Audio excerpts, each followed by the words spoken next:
Welcome to Free Thoughts. I'm Trevor Burrus. Joining me today is Randy Barnett, the Patrick Hotung Professor of Constitutional Law at the Georgetown University Law Center, and Evan Bernick, Assistant Professor of Law at Northern Illinois University College of Law.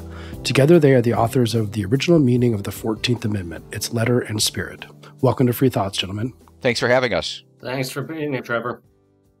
Since my audience are not necessarily lawyers, let's start at the beginning so everyone's on the same page. What is the 14th Amendment before we get into its letter and spirit? The 14th Amendment is an amendment that was proposed by Republicans after the abolition of slavery to combat white supremacy that had arisen in response to the abolition of slavery. In other words, most people thought, most anti-slavery activists thought that if slavery was abolished, things would be good, and it took the Civil War to effectuate that.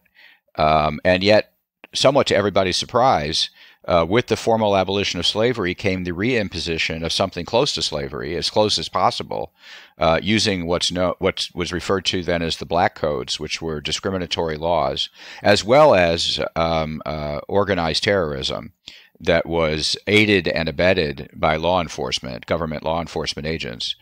As a result, the Republicans responded with a series of civil rights laws, some of which, the constitutionality of which was called into question by President Andrew Johnson. Then in order to reinforce the constitutionality of what they'd done, as well as to enshrine it in the Constitution so it could not later be undone once the Democrats got back into power, they enacted the 14th Amendment. Now, in terms of popular understanding, what sort of things have been held to under the 14th Amendment? I mean, it's a very important amendment. People talk about the First Amendment and the Second Amendment. They maybe know what those are, though civic literacy is not super high. But what sort of rights that we currently have been found in the 14th Amendment under current jurisprudence? Well, one of the things that it's important for readers to know before they undertake this book is most of the constitutional law challenges that they've been exposed to are actually 14th Amendment challenges.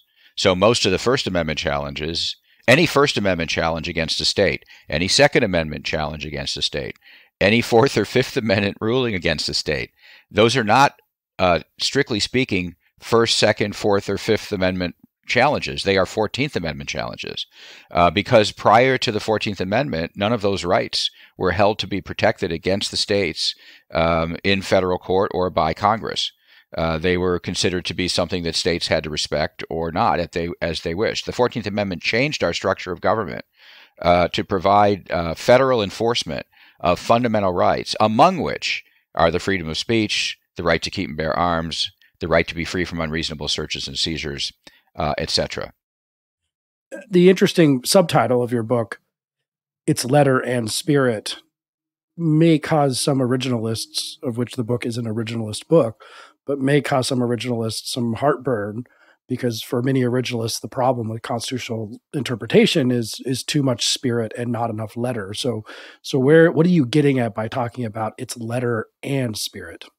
We are acknowledging the reality that a lot of the cases that make their way through litigation are not easy to answer on the basis of original meaning for a number of different reasons. One is that these questions are raised in the context of litigation. That means the evidence that's brought to bear is imperfect. It's driven by the adversarial system, and there are going to be gaps in any effort to accurately approximate original meaning. Number one. Number two, as Madison recognized and emphasized in Federalist 37, language is inherently imprecise. There are always going to be borderline cases for which reasonable arguments could be made back and forth about whether a word covers or doesn't cover a particular thing. And the other driver of what we refer to as underdeterminacy, as distinct from indeterminacy, where everything is up for grabs in the Constitution, is simply the reality of the framing and ratification process. You know, you've got a multi-member body of people who have differing, although cluster around the same basic principle views. You have a number of ratifying conventions. There are going to be uncertainties and unclarities or lack of clarity in the constitutional text. And then you have a choice. You got to fill it with something. And what we argue is that what we should fill the gaps in the constitutional text with are rules, principles that are grounded in what we can gather about the original purpose or functions of the constitutional text as illumines by examination of some of the same evidence that we would gather and consider in the context of figuring out what words or phrases mean. So when we appeal to the spirits, we are not appealing to moral principles unmoored from anything other than the judge's perception of what is right and good in the world, but rather we are going to origins in the same way that was actually common in the way that common lawyers and founding era jurists approached questions of statutory and constitutional interpretation. Let me add to that. It's important to stress the relationship between the letter and the spirit, and that is that the letter comes first, and the spirit is the way of implementing the letter. The spirit does not override or trump the letter of the Constitution, which is how spirit has typically been used. That is, living constitutionalists or non-originalists claim to be faithful to the Constitution because they say they're faithful to the underlying principles for which the text was adopted to accomplish, and therefore they can put the text aside and pursue their vision of these principles. And so not only do we say that it's the original principles that govern and not the interpreter's principles that govern. That's one important part of our theory, which Evan just stressed, but also that these principles don't trump or supersede what the original meaning of the text is. They must be there to amplify it and to be a means of applying that text. And I would just put the point even more sharply. I don't think that any textualist or textualist originalist is really committed to the position that there are no structural inferences that we can draw from text, no purposes that can be reasonably attributed to text, no assessments that we can make about what laws are designed to do. They are primarily worried about emphasizing purpose, structure, or function to the detriment of a careful investigation into patterns of word and phrase usage. And we try our best to emphasize that investigation into patterns of phrase usage, semantic meaning, always comes first before we even get into the other stuff. Is there an implication here that for some originalists, at least, they have oversold the determinacy of the text? There seems to be an interesting sort of part of your book is that, you start with the text, move on to construction and the spirit, but a lot of originalists really sort of say, well, just read the Constitution and there it is. And that seems to be overselling not only like what they intended to write, meaning they weren't writing something so determinate that you couldn't read anything into it, and the ability to interpret the Constitution via construction and within its spirit was part of the point of when they said people would be interpreting this in the future. Yes, it's true that many textualists / originalists do seem to estimate the determinacy of the text, but they've been doing that for a very long time. And the argument about underdeterminacy and why that makes necessary what we call constitutional construction has also been around now for a very long time. It's been around since at least 1999, when Keith Whittington introduced that distinction into originalist scholarship. It's a distinction that long predates us. It's a distinction that you can find explicitly discussed as early as in the 1830s in the work of Francis Lieber. And I think it was implicit in how the founders discussed meaning and construction. But it's been over 20 years that originalist theory has taken into account underdeterminacy. It's just that some armchair originalists or originalists that are not scholars, or people that are not paying that close attention to the debates, or people that just want to claim that the text is more determinate than it is, they have not all of them have gotten with the program. I was just going to say, from the other direction, non-originalists tend to overemphasize the text's lack of determinacy. They will say things, for instance, like the Equal Protection Clause is vague or ambiguous because it guarantees equality. And people can reasonably disagree about what equality means. Well, yes, people can reasonably disagree about what equality means, but the text says, nor shall any state deny to any person within its jurisdiction the equal protection of the laws. And that text, in context, has a history and a use by Reconstruction Republicans that is considerably more determinate than equality full stop. And research into the original meaning of the Fourth Amendment and its guarantee against unreasonable searches and seizures, which Laura Donahue has argued simply means searches that are contrary to the precepts of the common law, or the inquiry into the cruel and unusual punishments clause, which John Stiniford has determined actually tracks deviations, sudden deviations from long-standing punitive practices.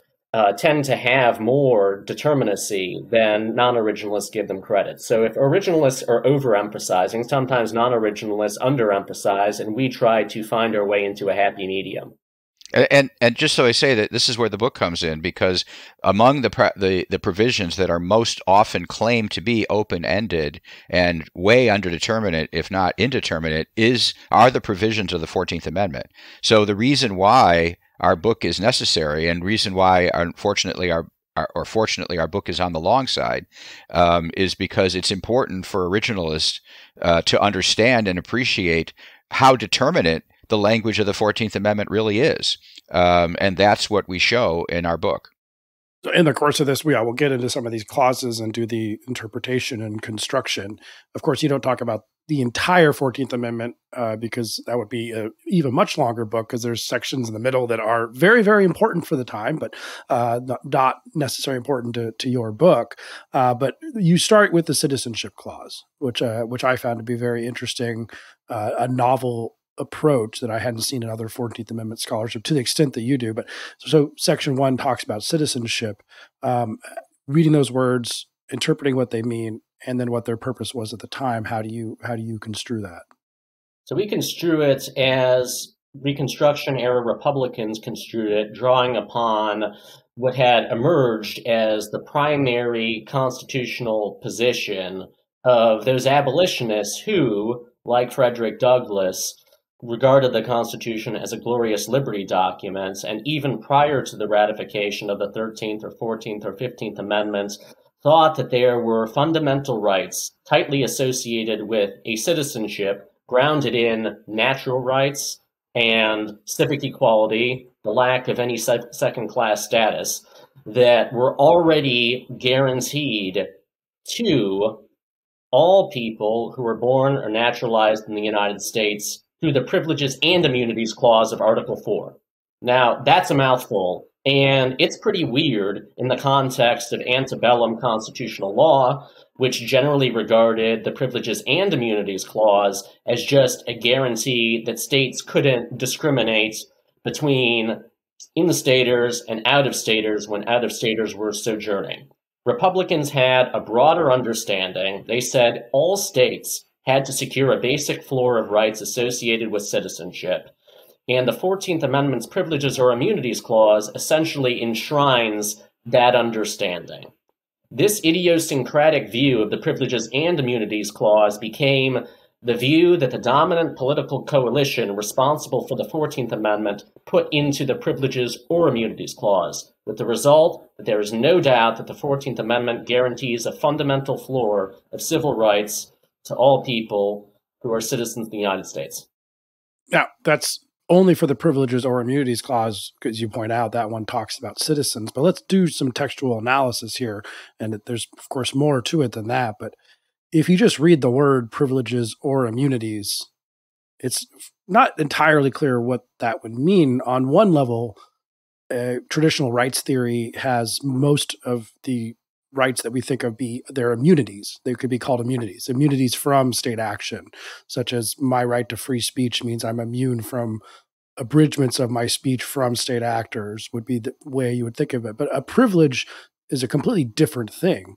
If you just read the text, I mean, my right to free speech under Enlightenment thought that is the core of the Declaration is not a privilege by any sense. So if we textually look at those words, like, how should we think about these two sides of privileges or immunities? Well, Blackstone sharply distinguished, or pretty identifiably distinguished between the two. We don't claim that everybody who used this phrase made as sharp a textualist distinction as he did or as you just did, but it's nice to do so. I mean, in terms of just explaining what's going on, and it is useful to think of immunities as these liberties that may not be interfered with, like freedom of speech, and a privilege would be something. What an example of a privilege would be the privilege of participating in post-political goods that are created by the government on a non-discriminatory basis.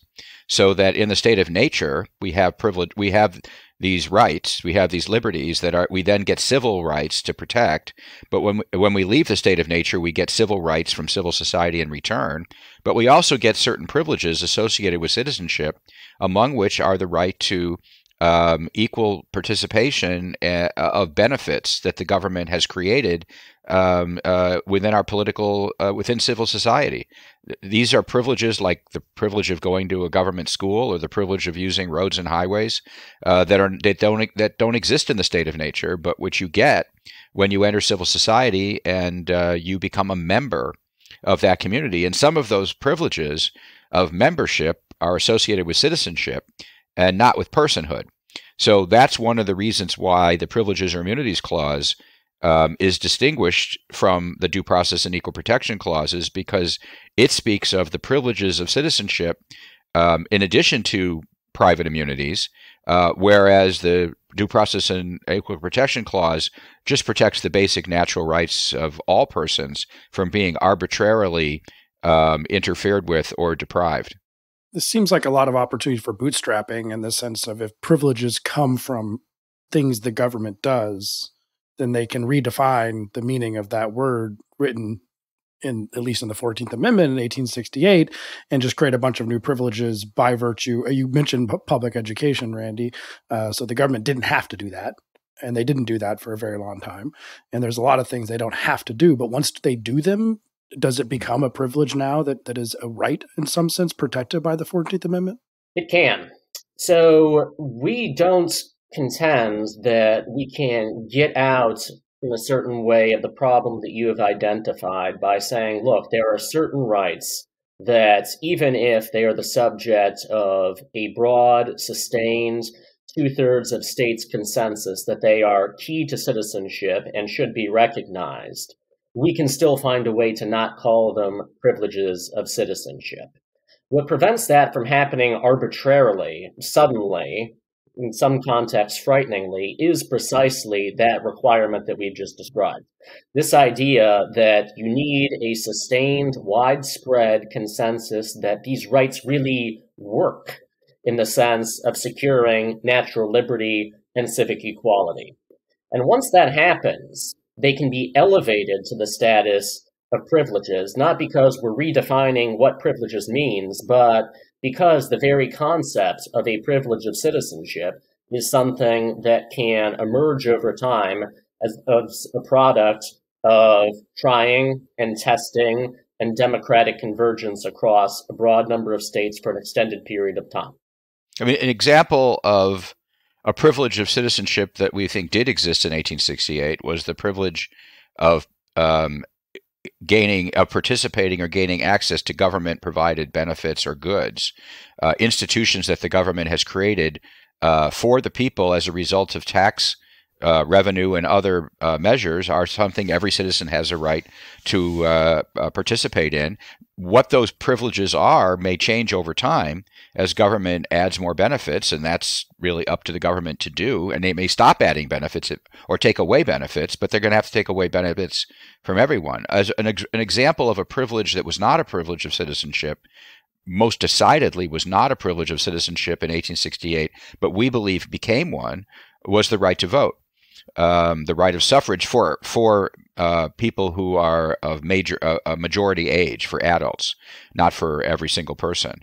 And that right to vote, which was characterized in 1868 as a political right, and therefore, since political rights were not civil rights, was not included as a privilege of citizenship, we believe became a privilege of citizenship as a result of a number of constitutional amendments. There's the the amendment to protect the right to vote against race discrimination, against sex discrimination, and then to lowering the right to vote to the age of 18, made this right a fundamental right, and that is a privilege of citizenship. Let's do a little backstory here on the Privileges or Immunities Clause, because it is a core piece, arguably the core piece of the 14th Amendment, by intent at least, and we can, if you want to talk about what the drafters were doing there, but very quickly it is sort of rendered a nullity in an interesting and controversial, well, I would say today, widely condemned opinion in the slaughterhouse cases, which is sort of a stunning reversal given a 5-year time span when they could have gone and knocked on the door of the drafters of the amendment and said, "What did you mean by this?" and gotten a better interpretation than they came up with in the slaughterhouse cases. Well, that's very true, and I think it's because some of what the Republicans did in Congress, and then what they were able to get ratified by state legislatures controlled by their party, was not always popular even amongst Republicans, and there was resistance even amongst Republican nominated or appointed justices of the Supreme Court to the radical change, what they thought was a radical change in our form of government. And essentially, to boil it down, they preferred our system of federalism as it existed prior to the 14th Amendment to the system of federalism as amended by the 14th Amendment. And 5 of those justices preferred the original federalism. 4 of them went along or were adamant in favor of the revised federalism. But as a result, we went backwards to the pre-14th Amendment version of federalism, which gave states a whole lot more power to violate the rights of their people. And here's another way to look at it. Prior to the 13th Amendment, states had so much power to violate the rights of their people that they could authorize the enslavement of some by others. I mean, that is an enormous amount of power. The 13th Amendment limited that. They could no longer authorize the enslavement of some by others. But then it turns out there were other rights, fundamental rights, that were being violated by state governments as a way of approximating slavery. And even though the 13th Amendment probably gave Congress a lot of power to go after that stuff, at least with respect to the freedmen, people who had been enslaved, the 14th Amendment went beyond that and provided a general amendment to our system of federalism in which there would be federal constraints on state abuse of the rights of the fundamental rights of their own people in a way that just didn't exist before. Yeah, I would just add a couple of things to that. One is that Republican presidents just were not particularly good at picking justices that were committed to the basic project of Reconstruction. Ulysses S. Grant, for instance, had a number of judicial picks, one of which was the author, Morrison Waite, of the follow-up to Slaughterhouse, Cruikshank, in which an acquittal of the primary participants in the Colfax Massacre, the single bloodiest episode of Reconstruction, was the occasion for the court holding emphatically that the 14th Amendment does not guarantee the right to bear arms, the right to speak freely, or any even of the specifically enumerated rights against the states. So that's one thing. The other thing is that congressional Republicans didn't have a very high opinion of the Supreme Court. That's part of why the 14th Amendment specifically empowers Congress to enforce its provisions. Not that they wanted to leave it to Congress, but it did. The textual choice, the institutional choice, did betray a lack of confidence in the judiciary, and that was soon vindicated. So you not only had Slaughterhouse, you had Cruikshank, and you also had the civil rights cases, the 1883 decision in which the court held that the 14th Amendment did not empower Congress to prohibit discrimination in private municipality institutions and common carriers, because that wasn't state action, even though they were discharging functions that were associated with the monopolistic powers of government. All of these decisions vindicate the Supreme Court, or the Republican skepticism about the Supreme Court as a civil rights enforcer. It does seem a big change. I mean, obviously it was a huge change, and we can't downplay the Civil War and what happened after the Civil War, but to put the judiciary in the seat of enforcing all these rights against the freemen, everyone, but let's just say freemen, African Americans in the South, was fundamentally changing everything about what the federal judiciary was going to do on one level. And maybe when the Supreme Court was hearing Slaughterhouse, they said it was almost like a judicial, the floodgates kind of concern that this is going to be a massive rights violation happening down there, and everyone can't sue all the time as their rights are being fundamentally violated, and we can't hear every case. So there's no way that the drafters of the 14th Amendment intended us to hear every case about this, because there'll be thousands a day. And maybe that was one thing going through their mind. Well, in addition to that, in the slaughterhouse cases itself, the lawyer for the butchers was former Justice of the Supreme Court, Campbell, who resigned from the Supreme Court and became a member of the Confederacy, and had a series of lawsuits lined up in which he was challenging the civil rights laws that had been enacted by a reconstructed Louisiana legislature, a biracial legislature. And so what some of the more sympathetic Republicans might be seeing here is the use of the 14th Amendment against Reconstruction. And so therefore they might have been somewhat unsympathetic to these white butchers, represented by the former Justice Campbell, coming into court and saying, hey, look, not only is this part of what this legislature did, but coming up, I'm going to contest the public accommodations law that the Louisiana state legislature picked. So race may have played a role. And I would say, when you say race liberalism might have played a role in saying, hey, we're not going to be gamed by these white butchers represented by this Confederate high official in gutting Reconstruction by using the Reconstruction Amendment against us. We're going to limit it to racial discrimination against blacks because that's what it was there for. That makes more sense. It shows the majority in a better light than just a bare commitment to the old federalism, which is how I had the explanation I'd previously offered. On the other hand,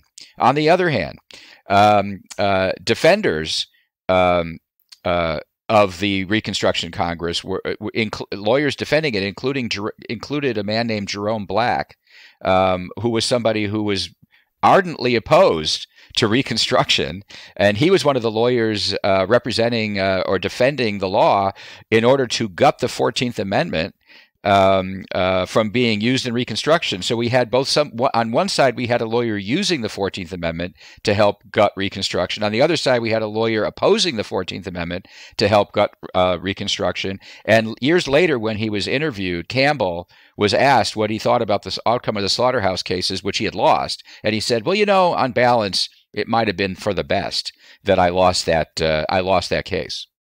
Right. So at this point, with conflicting motives and reasons to not align oneself with the goals of any particular participant in this drama, we just asked the question, does the 14th Amendment guarantee the right to earn a living in the occupation of your choice, subject to reasonable regulations, which the regulations that were ultimately upheld in Slaughterhouse might have been? And we conclude that the answer is yes. There is such a right. It can be reasonably regulated. Perhaps Slaughterhouse, I tend to think Slaughterhouse could have been decided on that ground, but much like Lochner v. New York, where the dissent's position, as represented by Justice Harlan, might have been reasonable deference to genuine regulatory measures. We have a situation where the middle ground that might have been the more constitutionally accurate ground was lost. Now, moving on to the next big clause of the 14th Amendment, and by inference, there's the privileges or immunities clause, there's the due process of laws clause, which you are very, very careful to say this is due process of law, and the equal protection of law clause. By implication, all of them must do something different. Just standard canon of construction, we included them all. They can't all do the same thing. So what is the due process of law clause? What is the intent, interpretation, and construction of that clause that you guys offer? Well, first of all, I would dispute the canon that you cited, that there can't be that these can't do the same thing. There can be overlap. There, when you're designing an airline, you want multiple airline engines. For if one fails, you have more engines. This is redundancy is a virtue, not a vice. When you're trying to devise a mechanism, we do think that each of these provisions are distinct from each other, and they each do things that the others don't do. But that doesn't mean there isn't overlap. They're not hermeneutically sealed off from each other, or hermetically sealed off, not hermeneutically or hermetically sealed off from each other. And I'll give Evan the opportunity to take a first crack at what the due process of law clause aims at doing and how it's distinct from the privileges and immunities clause. So I think the best way to think about the due process of law clause is about guaranteeing both process and law. It guarantees a process, a judicial procedure through which acts of government are evaluated as to whether they pursue what are regarded as constitutionally legitimate, lawful ends. In the period before the ratification of the 14th Amendment, that kind of inquiry into the ends for which laws were enacted primarily took place, almost exclusively took place under state constitutions. Why? Well, because the federal government didn't bind the state, the federal constitution didn't bind the states except in a couple of limited contexts. What you saw happen after the ratification of the 14th Amendment was courts drawing upon case law interpreting state constitutional guarantees of due process of law to flesh out new federal constitutional limitations on the purposes that states could pursue now that we have a federal constitution that binds the states. And this is where the idea of the police powers really comes from. The idea that there are certain ends that all just governments must be able to pursue. We get this formula that is alternatively framed in terms of public health, public safety, public welfare, public morals. We condense it down to the idea that all states have an obligation to protect life, liberty, and property. You can use your own so long as your use of your own doesn't injure others. And to the extent that legislation is not designed to regulate your exercise of your life, liberty, and property rights, but instead to take from some and give to others, more or less because others are politically powerful, you don't have something that is consistent with the constitutional limits on government. You don't have due process of law. Equal protection of the laws. This is somewhat unusually, one might think in the context of the Constitution, a positive right to government protection of you against private violence. It's not a generalized guarantee of non-discrimination, although it does operate so as to prevent states from discriminatorily failing to protect some people and not others against private violence. But it is a rare instance, or one that doesn't get a lot of attention, of a constitutional provision that gives you not only freedom from, but freedom to call upon the government to protect you from others attacking your freedom. So it's about protection, and the government duty of protection, which is one of the people in that era said the first duty of government is the protection. When you think about it, libertarians should think about this. When you leave a state of nature, why do you leave the state of nature? John Locke said that one of the reasons you leave the state of nature, the primary one, is to get a better protection of your rights than you can get on your own. So the whole point of the so-called social contract is that in return for entering civil society, what you get in return is better protection. That is the duty that is protected for the first time expressly in the Constitution in the Equal Protection Clause. The positive right formulation from Evan is interesting. So, I mean, on your point, Randy, an obvious example of this would be police in Reconstruction South, or let's just say all the way up through Jim Crow and who may be not protecting African Americans from murder. So they're not enforcing laws against. So we assume the murder law is passed via due process. It's a general, valid law. You can prohibit murder, but then the equal protection side would apply to the executive branch there. So does that mean that most of the equal protection properly construed would apply to executive action rather than legislative action? This was the position we began with when we started our book, which was the position identified by Chris Green from Ole Miss, whose work we like very much and we largely agree with. However, the research that we did, and I would say primarily that Evan did, reveals that there is in fact a duty of the legislature to pass laws for the protection of all.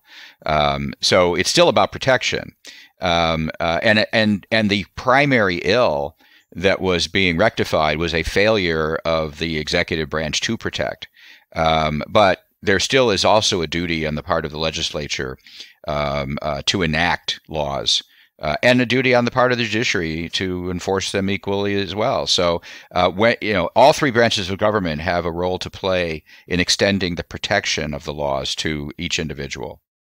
This seems tied to the privileges part of the Privileges or Immunity Clause to some extent too, since we talked about those being maybe post-political rights and maybe somewhat not positive rights, but post-political rights that that you might gain by virtue of the government giving it to people.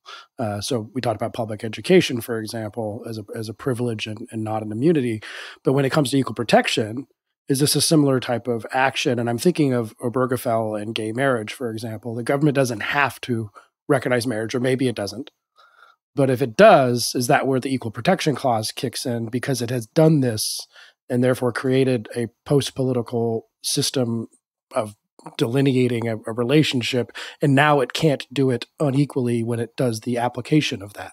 No, the Equal Protection Clause guarantees positive rights, but the positive rights that it guarantees are calibrated, designed to protect negative rights in ways that the post-political goods that are recognizable through the Privileges or Immunities Clause need not be. You can tell a story according to which the provision of equal access to public education somehow has an attenuated connection to the protection of natural rights, but it's not particularly easy to get there. It requires a lot of steps, and probably the best way to think about what that privilege is primarily for is in the context of civic equality rather than natural rights. By contrast, the Equal Protection Clause is primarily about the protection of negative rights. Going back to Obergefell, as I see it, is a privileges or immunities question. This is a question about whether, given that there is this positive right to recognition from the states of a contractual relationship that also has state-created benefits associated with it, is it arbitrary to distinguish between some citizens and others on the basis of the sex and the sexual orientation of the married couple? And if the answer to that question is no, or answer to that question is yes, that's a privileges or immunities problem. One of the things that you guys get into, which is novel, especially from an originalist and libertarian book, is what sort of powers you interpret the 14th Amendment to convey upon Congress via Section 5, which gives Congress the power to enforce the provisions of the 14th Amendment, and who those can be enforced against. And again, it makes sense to me, having read the whole book, especially that they knew that the South post the Civil War, the oppression would not just come from the government. I mean, they knew that at the minimum, and they tried to rectify that with the Civil Rights Act. So in your interpretation of the 14th Amendment, there's broader powers than the court has given for Congress to rectify discrimination discrimination and other types of oppression from both private and public actors.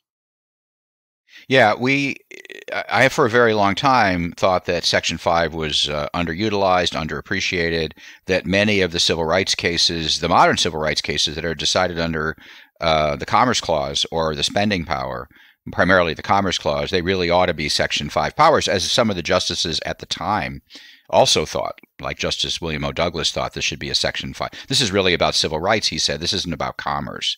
But one of the things that the book, almost every particular of what I previously argued about the 14th Amendment was both confirmed and required modification as a result of the research in this book. And one of the nuances that I had not appreciated before we did this book was the degree to which Congress might be in a position to remedy rights violations by the states or a neglect of rights by the states in a way that courts are not. So that there's not a 1-for-1 or 100% overlap between what judges should be doing to rectifying a failure of protection and what Congress may be doing to rectify a failure of protection. For one thing, courts are not in a good position to create remedies, and they're not in any systemic way. Because they handle things one case at a time. Congress can create remedies, and what Congress began to do, even during Reconstruction, with respect, for example, to racially exclusionary juries, is they started to enact federal bypass statutes.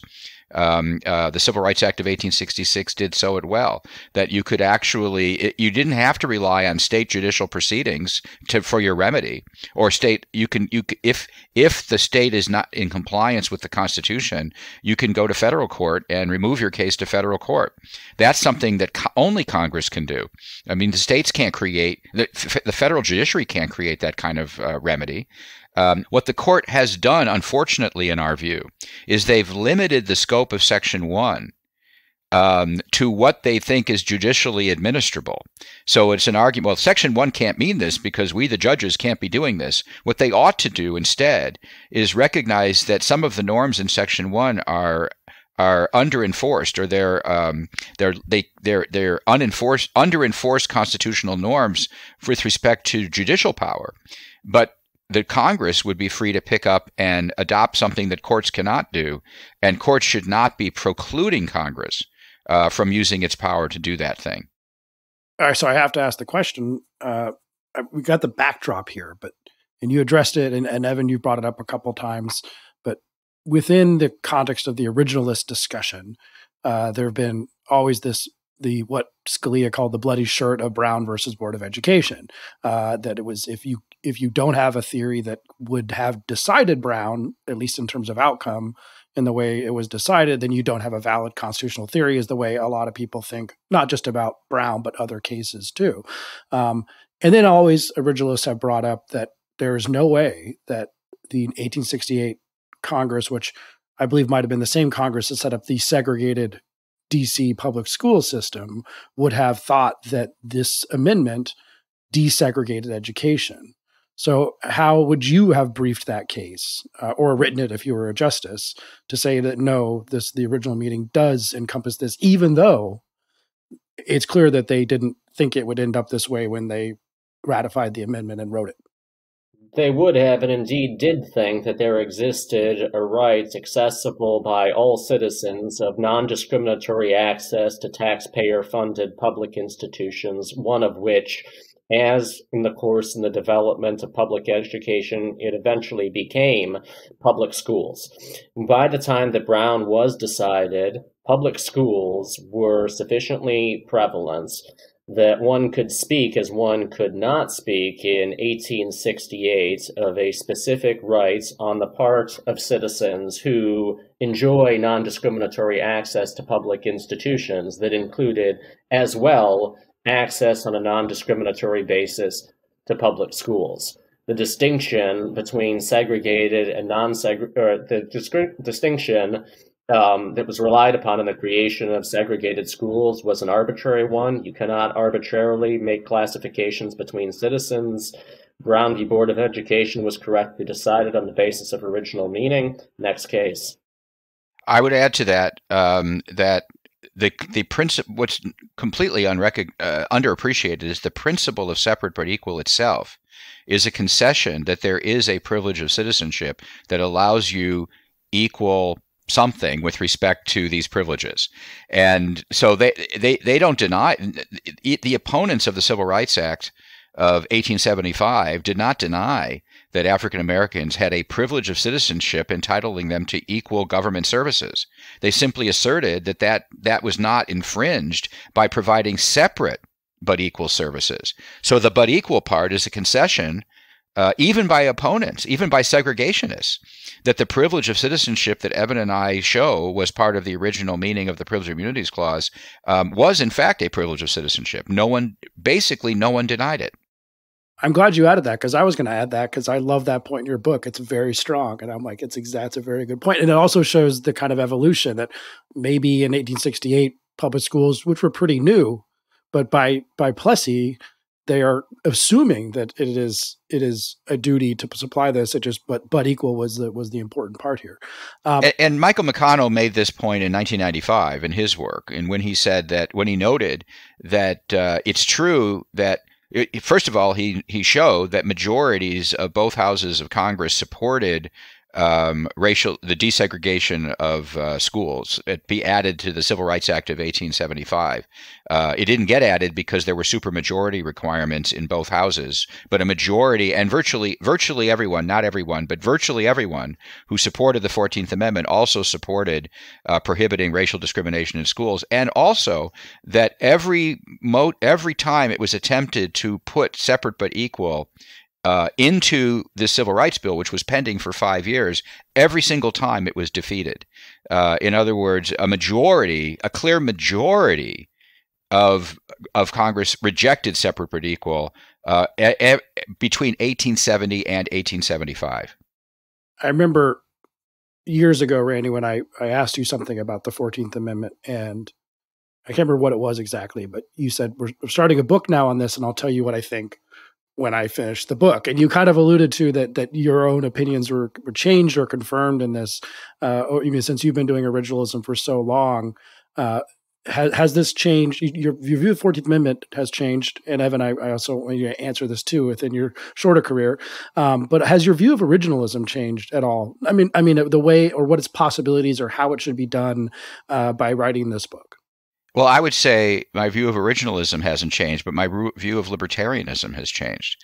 I think libertarians have a lot to learn from the Republicans and from the anti-slavery constitutionalists who educated the Republicans. So, for example, we as libertarians, and generally classical liberals and most conservatives, make a very strict distinction between public and private and government, non-government. They associate public and private with government and non-government. But what the people who wrote the 14th Amendment understood and what they put into their Civil Rights Act of 1875 was a recognition that there is a middle category of goods that are public in nature but non-governmental, not governmentally owned. I mean, private railroads are an example of this. Inns are an example of this. These were all subject to common law duties of non-discrimination that go back centuries. And so this is something that libertarians need to incorporate within libertarianism. It's something that Barry Goldwater didn't understand when he, for well-motivated reasons, opposed the Civil Rights Act of 1964. And it's something that, for example, Rand Paul, who I greatly admire, did not appreciate earlier in his career when he thought, well, maybe some parts of that Civil Rights Act might have been constitutionally problematic. The Republicans were kind of ahead of us on this, and libertarians should consider modifying or amending their principles to accommodate the reality of freedom in the real world. My major discovery in the course of this work is really the power of mass movements to shape not only how constitutional text is interpreted, but constitutional text itself.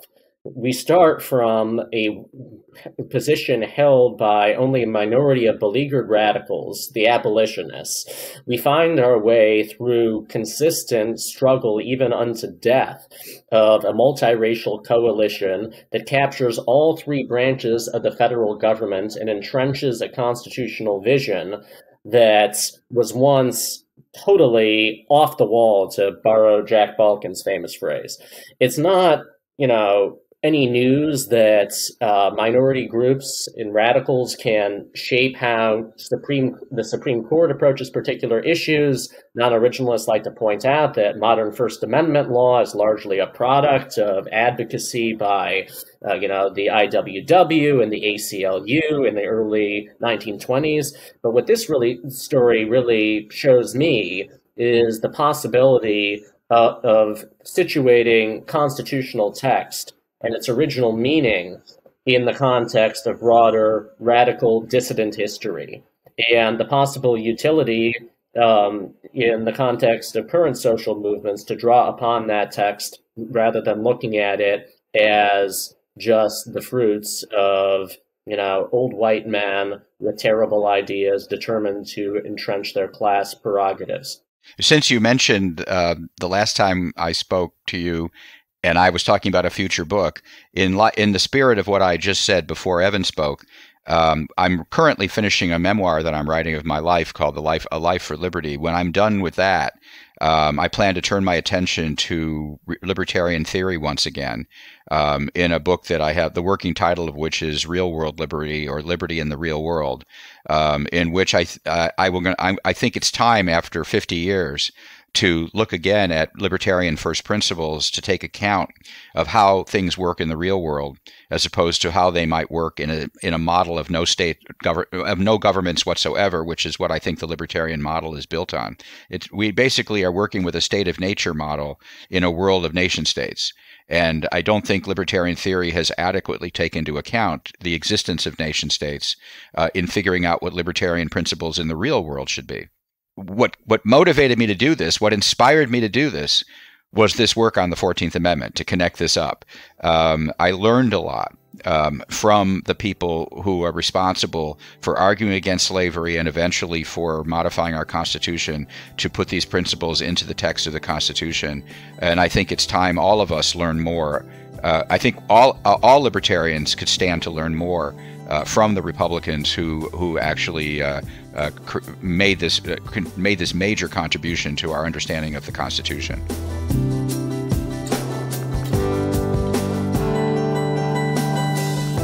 Thanks for listening. If you enjoy Free Thoughts, make sure to rate and review us in Apple Podcasts or in your favorite podcast app. Free Thoughts is produced by Landry Ayers. If you'd like to learn more about libertarianism, visit us on the web at libertarianism.org.